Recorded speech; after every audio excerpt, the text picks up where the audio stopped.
Well, in true John Deere YT3000 Craftsman MTD clone fashion, I walked out and most of the gas is missing.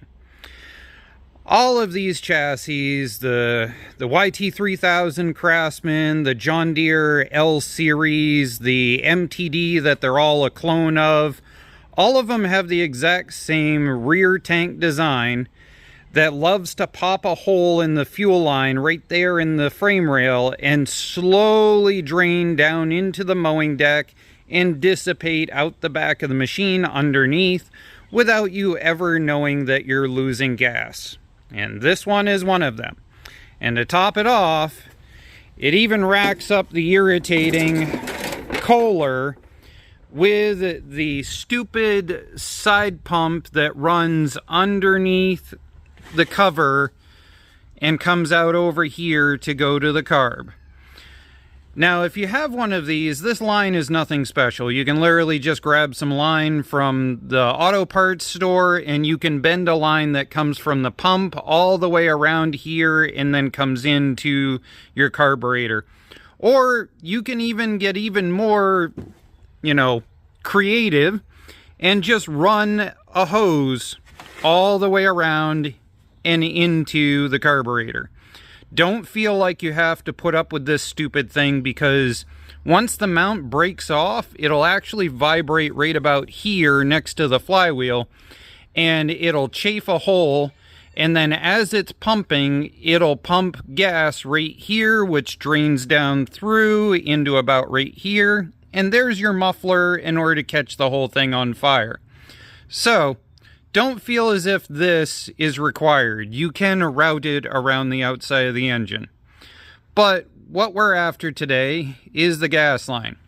We're going to talk about it, and then I'm going to go grab an MTD frame so that I can show you exactly what I mean a little bit more.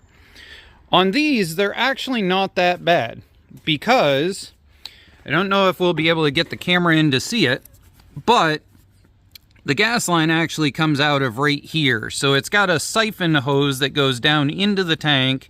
And that's the reason why it is that when you spring the line down underneath the console, that it just siphons all the gas out very minutely and teeny tiny amounts at a time. So that comes out of there. It's going to drop down. You've got to feed it through this weird little channel that's in the proprietary gas tank. It goes into this frame rail right here. There's going to be a hidden clip. And I'm going to see if I can get you guys where you can see it. But it's a big giant quibble to get you in there. Let me see here. Yeah, I can't get there from here, bub. Oh, wait a minute. Right there, right in front of my tip of my finger, there is one of those press fit zip tie clip things, and that is holding your gas line, and it's basically the only one here. Now on the Craftsman's frame, they use a bunch of reusable clips down the frame, and I bet they probably would swap over onto the John Deere, but John Deere likes to charge you more and cut corners, so they use a disposable zip tie instead. So we're going to come through that frame over the top of our steering plate. So it's going to have to get routed over the top of the steering plate, through this little grommet here, around the back side of the engine, and into the bottom of your fuel pump over here. This is the previous generation Cub Cadet MTD frame, and that is what the L series and the YT3000 Craftsman are based off of, is a revision of this where they converted to a more solid frame rail. But it's the same idea. Your gas tank sits right in here. Your line is going to come down through. It's going to go through in this spot here. Down inside of there, you're going to see that hole in front of my finger. It's going to come down through this frame rail. There's going to be the zip tie on the other side of this right here. And then instead of a grommet, There's just plain a cutout right here that the gas line comes up through and goes to whatever your engine setup is that you have. These were set up extremely universal because they had everything from V-twins to single Kohlers to Briggs & Strattons on a couple of them. These are universally just everything. The Bugs are this type of chassis. There's Yardmans that are this type of chassis. There's Cub Cadets that are this type of chassis. And they all run the gas line exactly the same through the system. So, let's go back to the John Deere, shall we? Oh, speak of the devil, I forgot that we had one of the YT3000 chassis here, which is what that's based off of. So if we come over here and we look, we've got the gas, and that is going to come down through, and if you stick your finger right there, there's your gas line coming down out of the tank. And you're gonna find that it's got these clips. Where is that clip? Right there. It's got these replaceable clips that are what hold the fuel line in place rather than zip ties that snap and wear off. It's gonna come down through the chassis. I believe there's 3 clips total, if I remember right.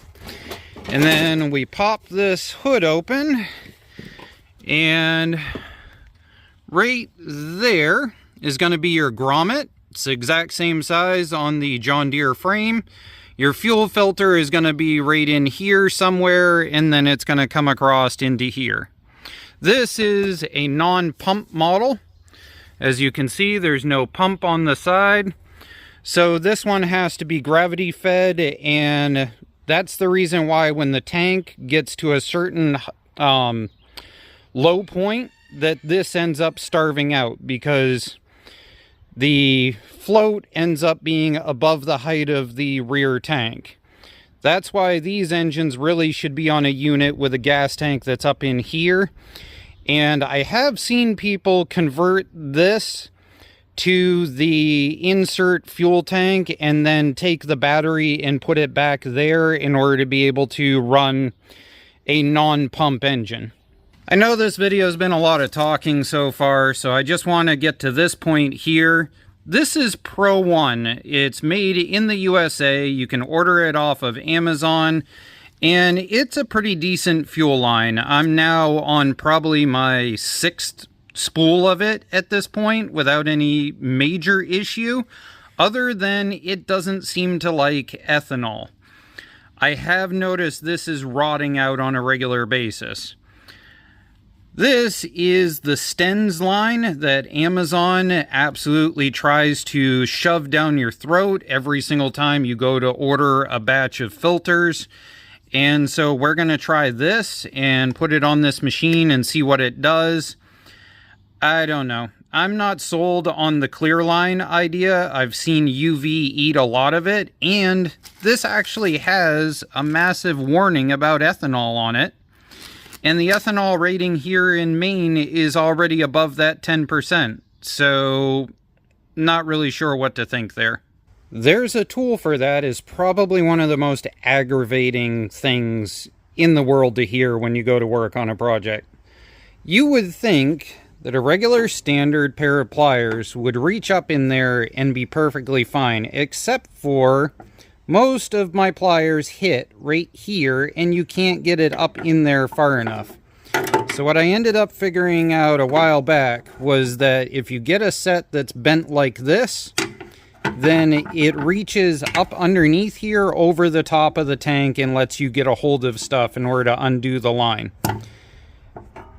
I have bought probably every variation of these that I can find over the years in the cheapest sets possible, because when it's the right tool, it's the right tool, and it costs you nothing to store them.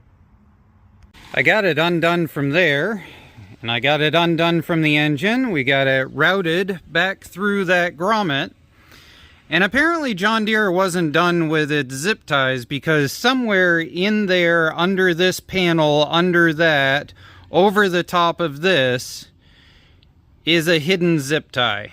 I'm literally just going to wrench this entire gas line out of here and not care. But I figured I'd point that out. There we go. Take your time. That is absolutely just cockeyed.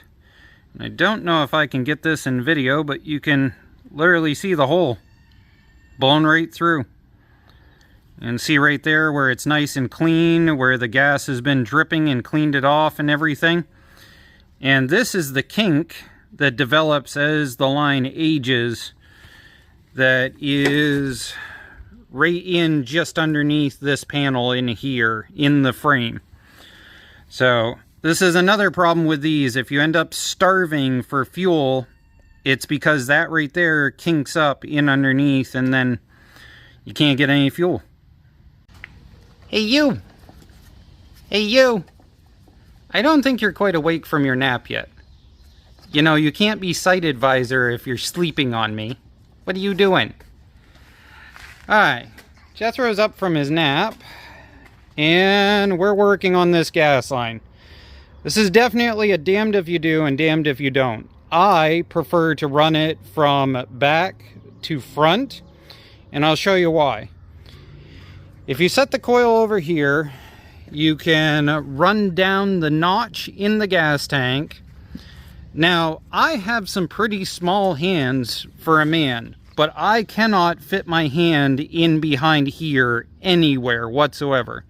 So if I run a ton of line down, and then I make a coil here, and then I go up and over the transmission, then I don't have to try and make this 90-degree turn by reaching up through. When you end up down here, you kind of have to do the same idea in order to get to the grommet, because the plate here is past the grommet. So what you do is you pull it down the frame rail, making sure to be over the top of the brake lever, clutch, whatever, and you make a coil, and then you go back through into the grommet, making sure to feed enough that you can come back around to where it's supposed to be. That's just my 2 cents. Like I said, it's a damned if you do and damned if you don't. If you want to go the other direction in order to go through, what I have seen a few other people do is they'll take something extremely flexible, they'll run it down through the hole, and then they'll tape it onto the end of the fuel line and they'll pull it back up through. Something like a radio antenna or something like that usually works for that idea. Pick your poison and run it.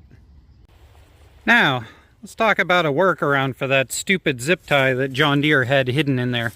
So this is a YT3000 Craftsman, which uses the same exact setup.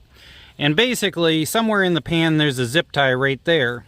But in the side of this frame, there's a hole. So what I've got is a little bit of plumber's hanging strap, exhaust fixer for every redneck out there, you name it. And we're just going to bolt that in and hold the gas line up into the top of the frame. Because basically you've got that pivot bar there for the clutch, you've got your brake system there, and if it sits down in that, it's either going to get pinched in that or it's going to wear through on that clutch rod. So we've got to somehow get it up against the frame. Now, the next thing that somebody's going to say is all you do is thread a zip tie through the top of the frame and around through the hole. That's all well and good, except for on the John Deere's, because they use subpar metal, that is always rusted out. The battery acid always comes down onto there.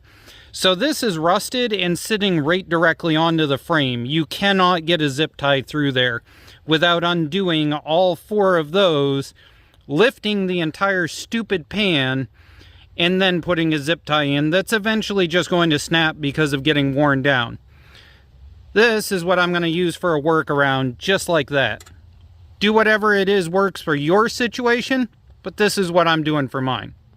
So what's my take on this Stens fuel line that Amazon keeps shoving down my throat? I understand why people would like it. The longer it sits out here in the sun, the softer it gets, the easier it is to work with. But on the side note there, it's also way easier to kink it the softer that it seems to get. And so I don't like that, because anywhere there's a 90 degree like there is right here, you're going to end up with the problem that has with age. But that is reinforced fiber line. And I think that's the reason why I've kind of ended up settling on using this in a lot of my builds. This puts up with the ethanol, and it definitely survives being out in the open. I use it on all the racers now. It puts up with 110 fuel without flinching. It's just worth the extra couple of bucks, in my opinion. Everybody's entitled to their own opinion. But I will post a link for all three of these in the description so that you can pick and choose what it is works best for you. Now the battery in this is absolutely shot and dead, but that gives us the circumstance to test out the most godly booster pack I have ever had the chance to beta test. This is a JF 8250 amp, 1000 cranking amp output booster pack with integrated air compressor. That's a mouthful. And the best part is, they paid attention when I talked with them about design, and as you can see, you can actually rotate and clip those to either side of the handle. So it's always grab and go ready without having to monkey with anything. So let's go ahead and dump this on here.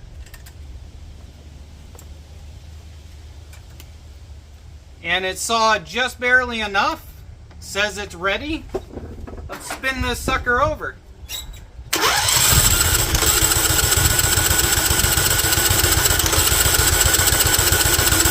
Okay, let's give it some choke and see if it'll pump some gas and fire.